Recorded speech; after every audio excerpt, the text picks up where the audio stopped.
All right, guys, well, I'm back today with a very interesting and unique concealed carry revolver from Smith & Wesson, the 432 UC chambered in 32 H&R mag. This is a 6-shot J-frame revolver that gives you one more shots over the standard 642 and 442 chambered in 38 special with the same basic size and weight characteristics, but this one actually has the addition of some iron sights, which is pretty unique and interesting. It also comes from the factory with these nice G10 two-tone grips, and we'll talk about the specs, features, and performance of this revolver down at the range, why you may want to add something like this to your collection, and why I personally added it to mine. Now, I picked this one up used. I have no affiliation with Smith, but I do want to give a huge shout out to Target Sports USA for always helping out the channel as well as their Ammo Plus membership service.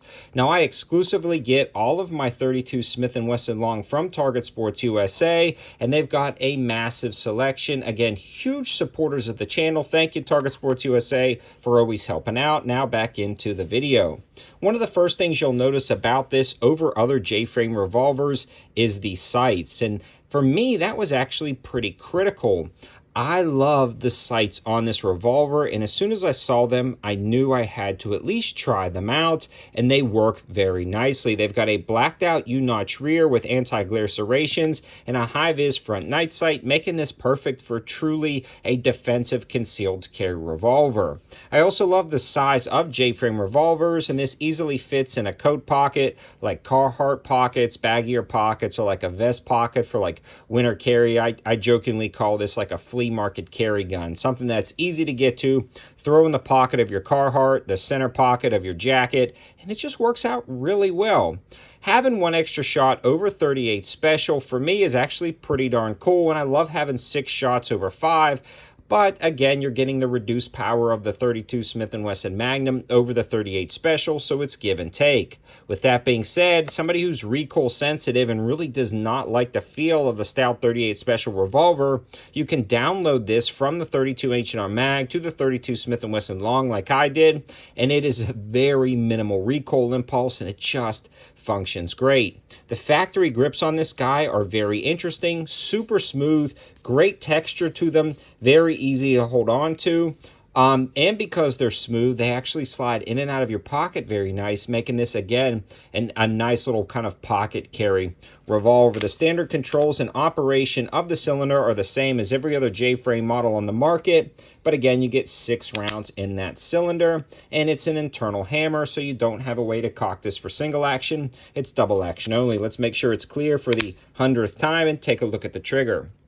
The trigger on this guy is a long, stout J-frame revolver trigger. You can kind of stage it, but not really. You're just going to get what you get on this trigger, and it functions really well down at the range without any issues. Now, I absolutely love this revolver because of the ease of use, the fact that it carries 6 rounds, and the fact that the recoil impulse is super minimum. You can just rattle off shots and hold it on your target with no issues whatsoever. Now, is this going to replace something like the new Smith & Wesson Bodyguard 2.0 that I've been pocket carrying?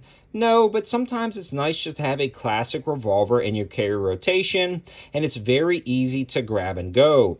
Also, I've been talking to a lot of people lately kind of grabbing or gravitating towards their first concealed carry gun, or just having a gun in their collection that's very simple and easy to use. They may go to the range a couple times a year. Despite my encouragement to go a lot more often, this is a very simple revolver to understand. You can easily explain this to somebody who's new at shooting. You simply open the cylinder, load it with 6 rounds, close the cylinder. That's it. No mag to drop, no slide to rack, no real jams to clear. Now, don't get me wrong, revolvers can malfunction, but you simply pull the trigger again as long as it's not a locked cylinder, and it goes bang the next time. This one actually has a full set of sights that's very easy to understand. Just bury the dot in the center of the U and pull the trigger.